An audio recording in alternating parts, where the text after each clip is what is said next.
The Influencer's Edge is brought to you by the Rapid Sales Accelerator. If you're ready to skyrocket your sales by 30% or more in just 90 days, then you need to claim your free training right now. You'll learn 4 words that will compel your prospects to trust you like they were children within the first 3 to 5 minutes of any conversation across any platform and any medium. You'll learn how to give your prospects objection amnesia, to crush objections like I need to talk to my spouse, or I need more time to think it over, or it's too expensive. If you'd like to claim your free training now, go to www.paulrossbook.com. Do it before your competition does it now. Welcome to the Influencer's Edge. This is the place where you come to get the latest breakthroughs, cutting-edge insights, tools, and techniques to leapfrog over the pack in sales, persuasion, and influence. Be sure you visit our website at www.theinfluencersedge.com. And while you're there, subscribe to us via your favorite network. Now sit back, tune in, and enjoy today's episode. All right, welcome to the Influencer's Edge. I was having a very interesting chat with my guests before the show. I always try to keep those chats limited because I want the gold to come out spontaneously rather than already having minded. So our guest is Joe Ingram, and Joe, he's got a biography. I have the guests send a short bio. This is his short bio. That is the short one. I don't know what to tell you. Yes. That is the short one. I'm old, right? Yeah. No. Listen to me. See these? Yeah. These are not gray hairs or white hairs. These are silver strands of wisdom that the audience can learn from, each one of them. Right. I always say the more you have here, the more you can charge. So well, a stripper taught me that when she was sitting on my lap in one of my seminars. I don't go to strip clubs, not anymore. It's been a long time. Right. I fall asleep. I'd rather be in home napping. Believe it or not, that's true. So let's read a little bit of this, and I'll start saying blah, blah, blah, and start jumping right in. So Joe Ingram is a renowned sales expert and consultant with over 30 years of experience and over 1.7 billion in sales. Well, let's stop right there. Yep. Let's start with the 30 years of experience. So if you've done 1.7 billion in sales, even assuming a 1% commission, that's that's $17 million, something around that, or am I getting my numbers wrong? No, I think you're there. All right, so you've made your money. You don't need to be doing this. And 30 years in, what keeps you passionate about doing it after 30 years and 17 million bucks? So I will tell you that it's going to be a corny answer, okay? No. But the truth of the matter is that when I sit across from people, put a whole bunch of people in a room together and talk with them, there is this spark, and I know you've seen it, Paul. There's that spark in their eye when you know you've changed them forever. You have reframed whatever thought process they were stuck on. You have opened a doorway into a new way of thinking. And for me, that's worth more than any money out there. I love that. I call it the light bulb moment, when they can never go back to ever again thinking the way they used to think. You totally change it. I get it. In all of my trainings, the last page says aha moments, and it has a guy with a light bulb above his head. And I tell them, look, if you're sitting down taking notes somewhere, always have an aha moment sheet on the side, because what happens is you have to go through whatever workbook or whatever notebook you wrote in. You have to go try to find that information again. So the stuff that hits you like flat out, where you're like, oh, ouch, that's the stuff you want to make sure you go and write on that one page, so you have a highlight reel when you're done. I like that. Have you used that concept in your own learning and in other contexts when you were a young man? Neither one of us is a spring chicken, as they say. No, but we're mentally active. That's true.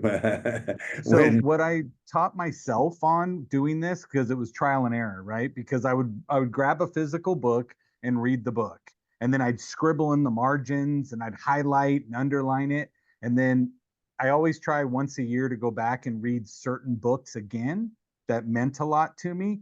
So then I would go back and pull out the book, but then I would only read what I highlighted last time Right. or I've done it. whatever I wrote in. It was too distracting for me. So then you would never get that next level of learning that you weren't ready for the first time. Yeah. So what I've done is I take 3x5 cards and I put them in the book. So every time I read them, I write down all of the aha moments as they come through. So I write down those moments, put it on the card. Then when I go to reread the book, I take the cards out and I just read the book and write a new card. Then I compare the 2 cards or the 3 cards or the 4 cards to see the growth that I've gone through. That's brilliant. You're increasing your learning and giving yourself a positive feed, what we call a feed forward loop. And I'll forget that little bit of, Yeah. I still find myself going back to books I read 30 years ago by Milton Erickson, the famous hypnotist, and pulling little bits of his language out to do in my trance inductions. It's a beautiful capability you have. Yeah. You Thank you. teach that? Do you teach that to your I students? do. I teach it to my students. I have it on YouTube as a book reading hack, just so that people can learn to go through and do it again. Because again, Think and Grow Rich, how many times are you going to read it? And I hated so, that book, to be yeah, honest. I yeah, did that book. That's me. yeah. No, to me, if you understand it in the context that none of it was real, Yeah, that's what I right? meant. It's Yeah, all a lie. yes. And so, but when you understand it was just some guy's marketing genius to get people to understand what he wanted to say by leveraging other people's fame to get the information out there. Same thing Uh, I when just, you yeah. my experience has been, I used to go to these get rich seminars, and that Mhm. book was considered to be like the New Testament. And what's his name? I'm blanking on the author's name. Napoleon Hill. Napoleon Hill is just short of Jesus Christ. Yeah. But let's Yeah, keep this. I don't give anybody that credit. So No. So you're known as a sales genius. I know. I was a guest on your show. You've revolutionized sales techniques and strategies, delivering exceptional results. I would say so. And you've worked in many industries. Let's see what yes. industries. Give us some of that rather than read it. What industries have you worked in? So a lot of my success came from automotive and running very large dealerships for them and getting them to do well above what the average is. So and again, if you're going to be in sales, pick the battle. The battle is automotive sales, right? On the socially acceptable ladder, we're 2 rungs above an attorney. Okay, so You're rung, but you are rung above door-to-door solar salespeople who knock on the door true, and try to. truth, yes. At So least people are putting their foot in your door. I have right. a dear friend who I'm training, and he does door-to-door solar, and that's real brutal door Oh, slamming. that's hardcore. I know. I've spoke at a couple events that were all door to door, and so I have friends of mine that we all collaborate, right, and try to get the best way to get somebody in door to door to actually get a conversation going on. And So since so, we've got someone in here who's a master at teaching automobile salespeople how to sell, mhm, this is totally a sidetrack, but I've got to sure. know give me at least one trap that automobile salespeople use to jack up the price. I know one of them is, let me fight. I'm going to go fight for you with the manager. And when in Yeah, I reality, so don't even I teach that. I'm like, let's be real. There isn't any customer who's sitting there going, I believe he's gonna go fight for me. Yeah, no, that's not it. I teach customers, I'm like, if it's a couple, have the woman keep her purse on her lap and then she can put it down when the salesperson comes in. And then when if she doesn't like the numbers, pick up the purse. And it's a body language trigger to the salesperson to go get you a better deal. Right. And so oh, they look and go, no, she's gonna leave, boss, right? And most of the bosses are just telling them, go get a commitment, go get a commitment, go get a commitment. We'll work on it after they've said where yes did to you pick something. that one up? That one, it was actually my ex-wife and I car shopping. She did it instinctually, and I was sitting there watching before I got in the business, and I was like, pick that up again. When the guy comes in and sits back down, pick that up, pick up your purse again. So she picked it up and the guy was like, I'll be right back. Let me go talk to my manager again. And I was like, great, let's keep that going. You So tricky, sly yes, yeah, manipulator. I like it. I was mean to the business and then it became a part of it. So, but no, one of the things I will tell you that I teach to people, and it goes for any sales, but you have to have the ability to build rapport with people. And so I'm not the one about fake rapport. I don't sit back and go, oh, did I hear a dog, Paul? Oh my goodness, I have a dog. What kind of dog? I don't do that, right? I'm not looking for that kind of rapport. I look and say the vehicle is the thing you have the most rapport in if you're a car person.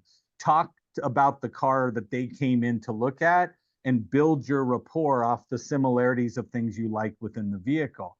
But the thing I teach most of them is when I sit down. So a majority, like in California where I live, right? 90% of all car registrations have a woman's name on it. Wait, Okay. wait. I don't understand.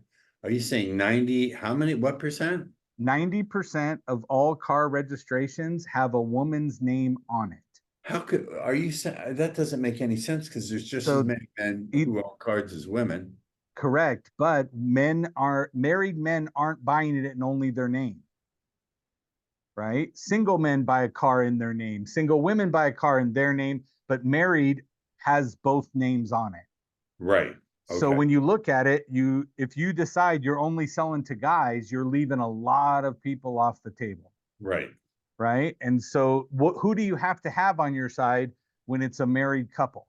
You have to have the wife on your You side, or have to have depending if it could be the significant other, the partner. correct. Yes, the partner, right? But when you look at it, I know that if I don't have the woman on my side, then I'm going to have a very skinny deal. Okay. And so, how do I get the woman on my side? I literally walk into my office or my cubicle, whatever it is that I'm going to go sell with them and talk numbers. And I always pull out the chair that's directly across from mine. And when you pull it out, there's no guy that's going to go sit in it. He's too manly, right? He's not going to go, oh, pull out my chair for me, right? So when I pull out the chair, she sits down in the seat that's directly across from me, which means he'll sit at the one that's adjacent to me. Okay. And now when I sit this way, because if you look, go to the car dealership, all the guys are standing out front, right? All the men stand out front, but every time men stand in a group of three or more, it looks like they're holding a 2x4 in Yeah. front of them and they only touch the ends. So it Yeah. makes a funky looking star, right? A Well, threat. so I will sit myself directly across from the woman and square my shoulders. And I will square my shoulders to the woman because that means honesty. It's also ventral fronting. You're exposing your organs in your neck. Correct. Right. And so then I'm putting myself in a vulnerable position where if I did it to a man, what does it mean when a man squares up? A confrontation, a fight. Confrontation. And this is what men and women always miss. You know that. You teach on this, right? The fact is that the wife comes in, asks the husband about her day, but she squares up every time. And he's like, what? What are you accusing me of? Why do you always attack? And she's like, all I did was ask you a question. But to her, the shoulders lining up is the openness and the honesty. So I have to sit in front of her. In my head, I have to say, don't move your shoulders, don't move your shoulders, don't move your shoulders, don't move your shoulders, because as a man, it's confrontational and I want to break it. But I'm automatically at an angle to the husband. So See, there's no confrontation and there's honesty. If I get up and leave, she looks over at the husband, goes, I don't know what it is, but I like him. this is primate selling because Yeah, you're selling to the mammalian brain, of really. course.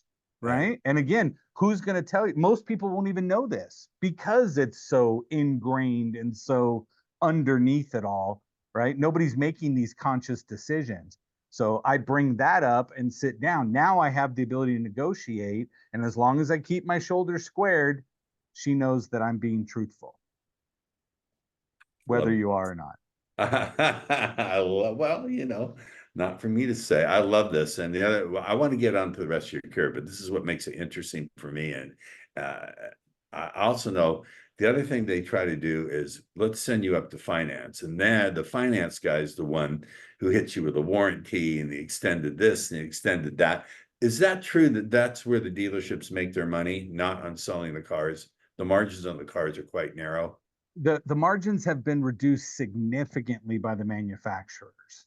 And so, yes, it's going to be selling on the after products that are there. And so the key is, are you getting the brand name product? Like, for example, if you go to a Chevy store to buy something, are you buying Chevy's warranty, or are you buying a third party's warranty that may not have the same coverage as the manufacturer who offers an extended warranty? So a lot of my clients, I try to push them in the direction of the manufacturer's coverage, so it's the same name all the way through. No one buys Chevys anymore, my friend. Right. Saab. It's too bad. I broke my heart when Saab went out of business. But let's keep going. Yes.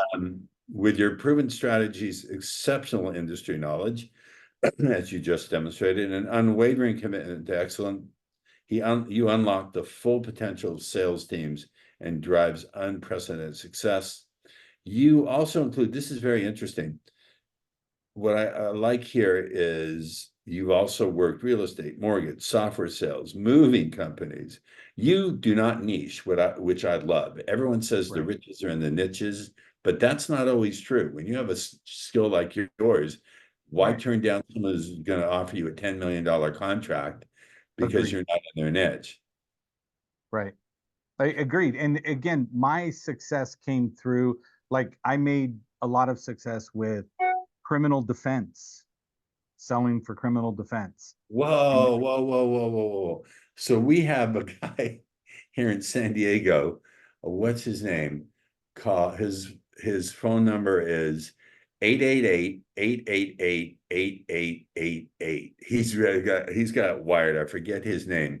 King Amapor is his name. Okay. Paul the King. Yep. So how did you help those people? Was that with their branding, or what did you do? No, so what I did was, I'm an electrical engineer by degree, and so I left being an electrical engineer. I know, many layers. Ogres have layers, right? And so you look at it, I left electrical engineering and management and went to go work at a criminal defense law firm. And I went in and they said, the reason we're hiring you is everything in your resume, everything we've met with you about, you understand people and you understand teams. And I was like, okay, but I've never held a job as salesperson, right? Because I was working aerospace manufacturing. And they said, okay, but we believe you can. So we built an inside sales team. So the inside sales team's job was to field all the phone calls that came in or the emails. And then we would set appointments for people seeking criminal defense. We would set the appointment for our outside sales team, which was all retired police officers. So they understood the law and knew what could go wrong, right? And we would set up times based on the severity of the case and the likelihood of the case closing. And we would send these guys out. And when I got there, we were in 2 states, right? And we were doing about 300 Wait, grand. I don't understand. Yeah. Pause, Joe, and help me understand the process. Sure. So they would find the number through some kind of advertising or whatever it is, call. You would help these people set appointments, and then those people would call the person accused of the crime. No, they drive and meet them. After the person was bailed out, I'm assuming. Yeah, a majority of them were, or they met with family members who were seeking. So a lot of times it was, if it's a DUI, yeah, you're calling yourself. But if you're getting grabbed for vehicular manslaughter or something like that, it's your family that's reaching out, and they're going through, their directories online, finding the right person. They're calling. So we pick up the phone. We're the ones that are great on the phone. Look at where they are compared to where our people are. And then we would build a whole day in Sacramento, right? And so the one guy would be in Sacramento hitting 6 appointments, but then something would happen over in a different area that was a much bigger case. So then we'd have to go reset all those appointments and redirect this guy to the big money case. So over. This is so amazing. They were on the road all day. So you're dealing with people who are terrified for their loved one, or the Mm-hmm. person himself or herself who's just been charged.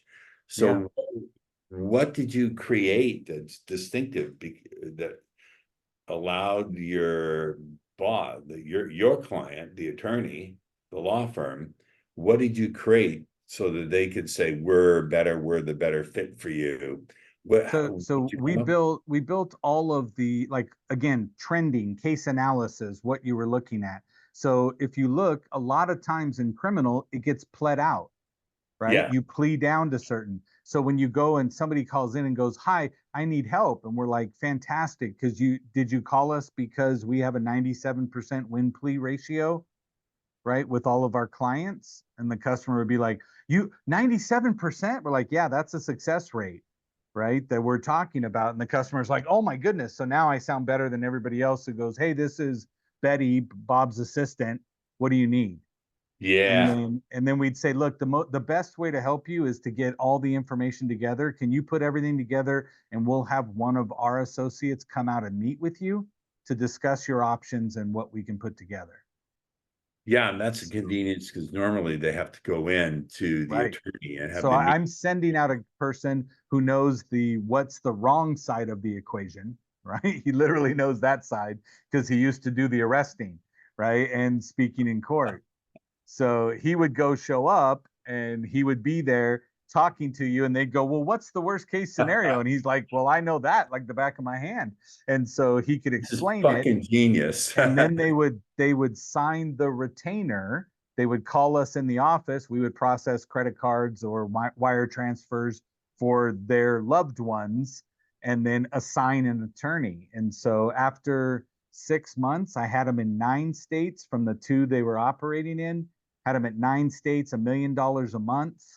We were grossing on the sales side of things and running. And we built it up very large. Jesus, Mary sakes alive. That's freaking amazing. That's amazing, dude. I shouldn't call people dude. I'm okay with it. All right, video gaming. So now you are into AI, and we want to talk about using AI to help people sell more today. I am Yeah. fascinated with AI. I've created one for my seduction business. Everyone knows I'm also Ross Jeffries, the guru of getting some. And I don't understand. My partner came to me 2 years ago, my business partner, and he said, "Let me show you something." And he showed me ChatGPT. I said, "This is a joke. There's a human on the other end." He said, "No, ask it anything. There's no way a human would Right. answer It that." just Google's faster than you. Yeah. And he said, "Right now, your Blockbuster video, you're old enough to remember Blockbuster video. Some folks in I've our had the card. Yes. Google. Be kind, rewind. Yes. Yes. And he said, right now you're Blockbuster, but Netflix is here. Do you want to be Blockbuster or Netflix? I said, I Right. want to be Netflix. So tell us about incorporating AI into sales. So one of the things that I find is very frustrating in the sales world is the fact that everybody believes their situation is unique and different. So of course they want to call you, right? And they're like, "Wait, wait, wait. I know it's the same thing we talked about last time, but I need to ask you again because it's a different name of a person than it was last time." And I'm like, "It's still an objection. It's still objection to the same thing that you had last time. It's not different." And so I sat down and said, "How do I duplicate myself? Okay, so that I don't have to be hand holding every one of my clients when I'm not there."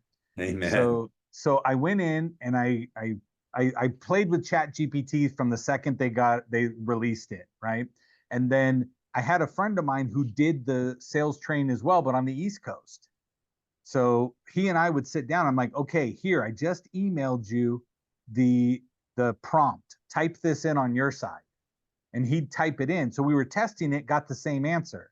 I said, "So if anybody asks the same question, right, they're going to get the same answer. There is no geolocation that it's different on East Coast than it is West Coast. Like if you put in a question into Google, it'll be based on your IP address and where you're at for the most correct answer." So I said, "Okay, let's do this. If everybody gets the same answer, how do we customize it so it's our answer?" And then we went searching. And so I went and found an application that allowed me to build an AI chatbot that I can retail. And so I went and built it with only my information. So the whole bot knows nothing but every piece of training I had ever created, regardless of industry, right? I put every single PDF, every graph, every Yeah, word yeah, track, everything I've ever done. I went and transcribed my YouTube videos yeah, and put the words into it, yeah, right? And I built it so it was me. yeah. And then the answer was great. Now you can have a little Joe sitting on your shoulder that can answer whatever question you want.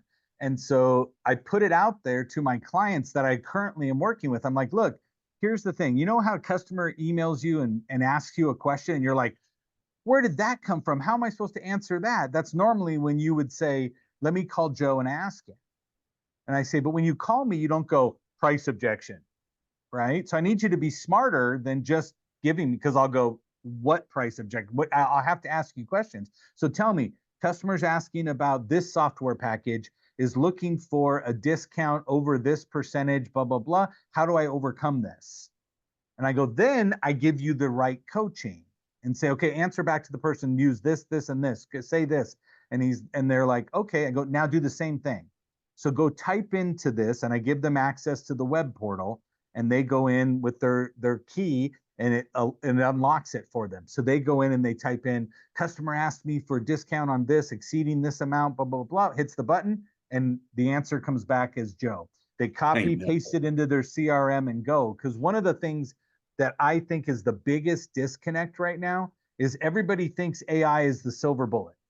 They're like, No, oh yeah, I just unleash AI and all the customers show up buying stuff.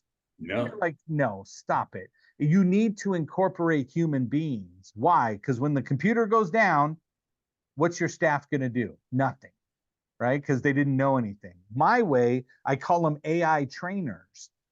So now you go in, ask the trainer what to do. Well, you have to ask it the right question. You get the answer. You have to read the answer, copy the answer, paste the answer, send it, look at the result. You're actually learning how to communicate better, as if I was sitting with you to hold your hand the whole time.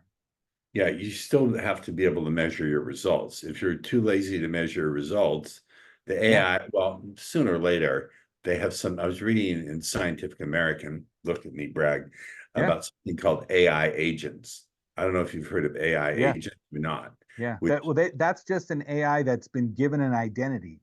So it lives in a certain world. yes, and they're not far away from having the ability to not only give that advice as you've done, but actually to access the customer's CRM, put it in the CRM for the customer, and then analyze the results and split and do all of that and Yeah, make they're really recommendations. close to that. Yeah, I'm working with another guy who has that capability, but just doesn't have access to the CRM companies. So, taking a hint from you, my answer was, I connect the two of you, I keep a piece, right? Otherwise, you guys don't get to talk. And then put it together so that it'll work Here's out that way. here's a hack for you. I don't know if it applies to your industry. And Mhm. my other job, teaching hopeless people to get laid. Like I said, if you don't like It's it, it's a fuck yeah. necessary It's evil. Yes, fuck yeah, it's my show. Um, yes. we've actually have an upsell. We have a WhatsApp business group where they Hmm. have community. So when people sign up for the chat bot, after they check out, they're shown the upsell. For $17 a month, they can join the Seduction Superstars Mastermind. And that way they get to talk to each other. It provides community. I can get in there once a day, message them. It's really wonderful. That element of community.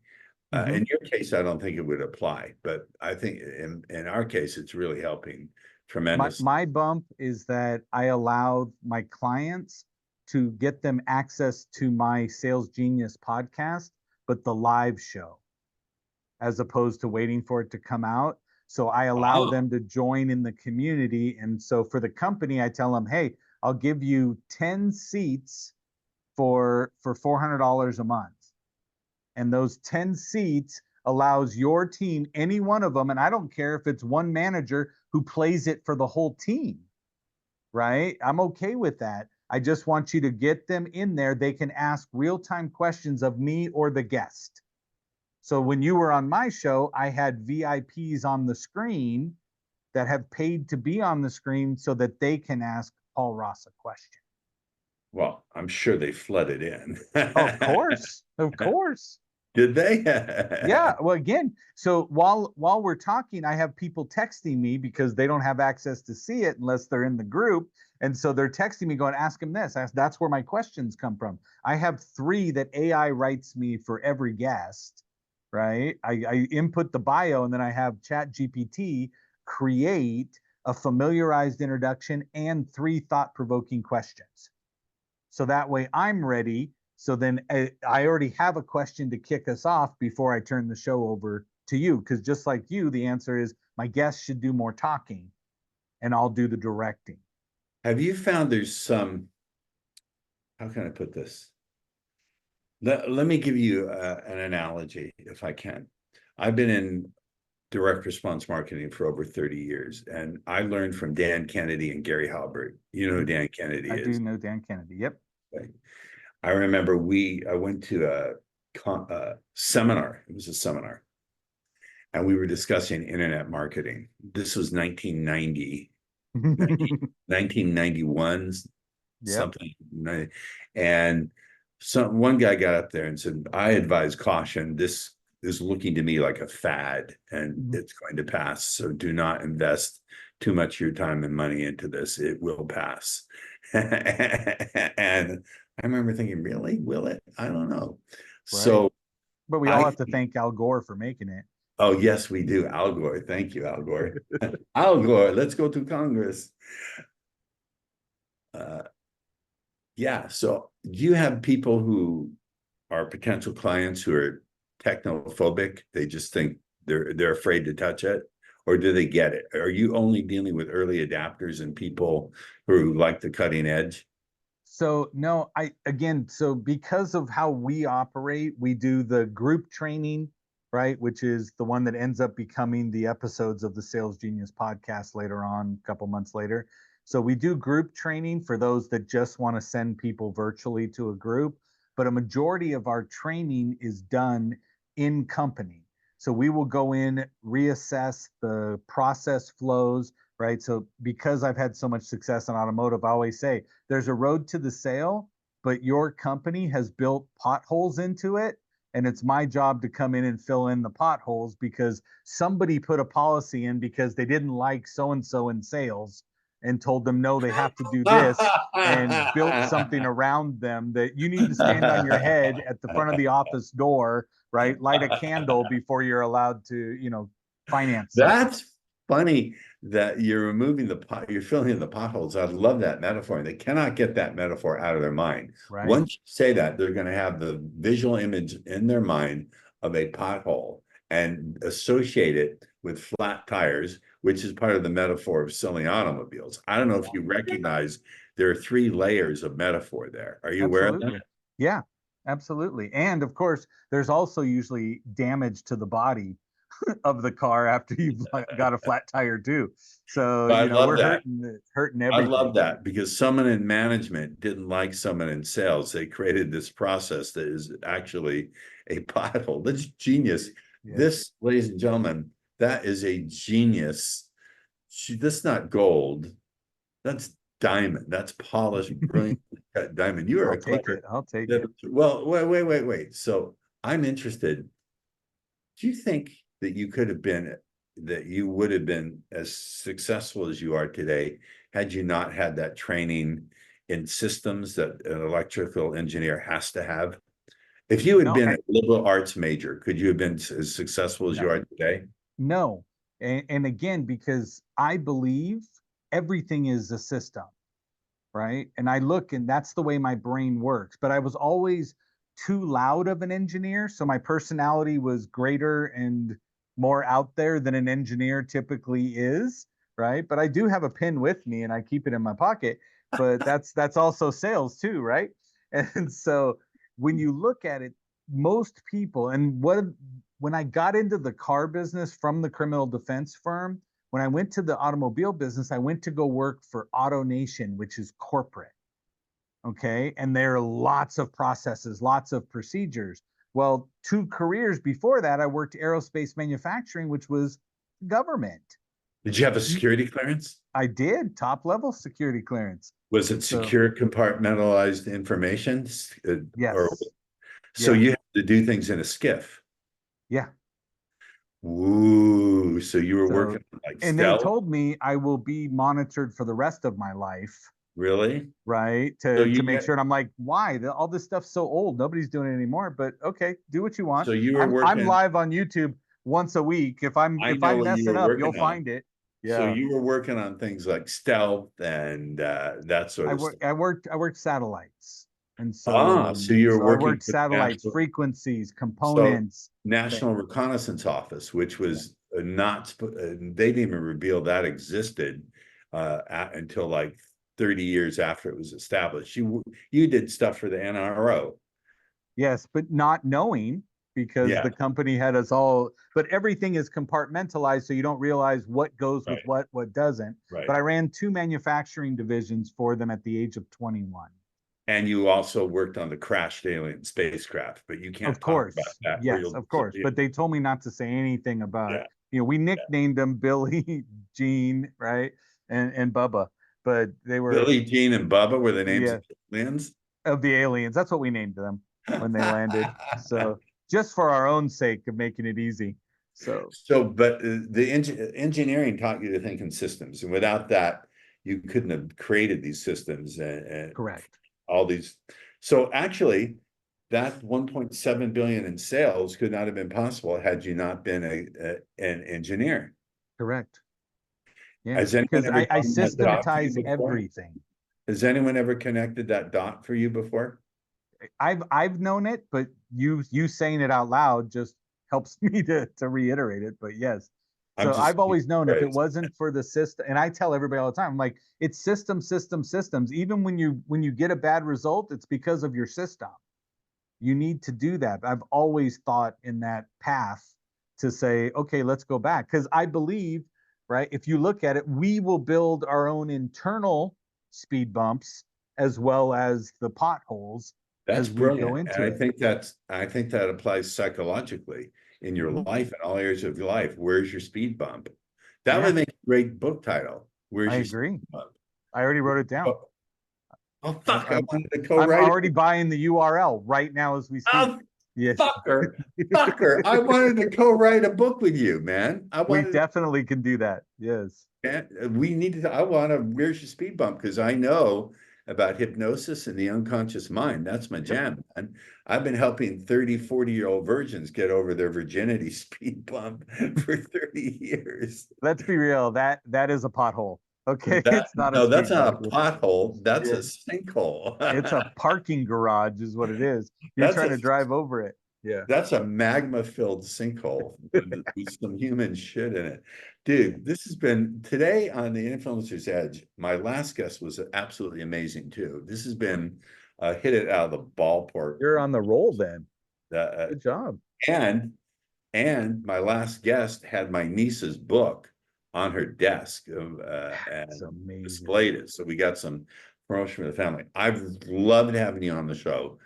We need to talk off the air about a few things. How can Perfect. my audience stay in the conversation with you? The easiest way is go to thegeniuslinks.com. The only trick is you got to spell genius the right way, right? And so I used to have it spelled right and wrong, but then I just said, you know what, if you spelling it wrong, I don't really need you to be a client anyway. So I said, great. So go Funniest to the guest gene. Yeah. I'll let you give it out. I just want to say I think you're the funniest guest I've had So since so I a friend of mine's an actor in Hollywood, and so he's been on a whole bunch of shows, and I helped him get his business to go virtual for his acting classes during COVID. And while we were talking, he goes, "You know what, Joe? You are the personification of the word edutainment." yes, And you're hilarious. I said, that means so much to me. It would You're mean hilarious. more if I knew what the heck that meant. Right. And so he goes, no, it's education and entertainment, right? But you focus on education, but you make it fun. And You're so I wrote a shockingly book on funny. it. Yeah. Huh? You're shockingly funny. Right. I mean, because you just look and say male model, and you don't think that there's going to be humor here, right? Hey, I got fired from my Calvin Klein underwear model job because I was causing car wrecks. Yes. Yes. I will tell you. So I'm a male model, but I'm usually the before picture in all the weight loss ads. You just got to know your lane and stay in it. Yes. That's really good. Honestly, the last time I had guests this funny was a guy named Jerry Katzman, along with my niece, Heather Pasternak. I have all sorts of talented nieces and nephews. They came on the show. I didn't know Heather was going to be on. And they'd go into corporations and teach their teams how to use humor to keep the team cohesive. But you're equally funny. And Jerry and Heather are professional comedians. That's what they do for a living. And you're you're just as funny. Well, I find if I can make you laugh, right? And again, it'll go right back to your hypnosis and psychology background. If I make you laugh, that means the ego has stepped aside so that I can actually reach inside to your brain and drop some knowledge. It's a great strategy for making sales and getting laid. And on that note, this has been a great episode. One more time, how do they get a hold of you? Just go to the Genius links. You'll find sample training, links to set up a time to talk with me, websites, anything you possibly need at thegeniuslinks.com. Thank you, Joe. And once again, my pleasure, Paul. Thank you for tuning into the Influencer's Edge. Hopefully we'll be able to bring you a guest to this calendar. I don't know, it's been a home run day for me here at the show. And we'll catch you on the other side. Bye now. The Influencer's Edge is brought to you by the Rapid Sales Accelerator. If you're ready to skyrocket your sales by 30% or more in just 90 days, then you need to claim your free training right now. You'll learn 4 words that will compel your prospects to trust you like they were children within the first 3 to 5 minutes of any conversation across any platform and any medium. You'll learn how to give your prospects objection amnesia, to crush objections like I need to talk to my spouse, or I need more time to think it over, or it's too expensive. If you'd like to claim your free training now, go to www.paulrossbook.com. Do it before your competition does it now. Thank you for tuning in to the Influencer's Edge, where you get the latest breakthroughs, cutting-edge insights, tools, and techniques so you can leapfrog over the pack in sales, influence, and persuasion. Remember to visit our website at www.theinfluencersedge.com to enjoy even more great episodes like this one. We look forward to seeing you again on the Influencer's Edge Show.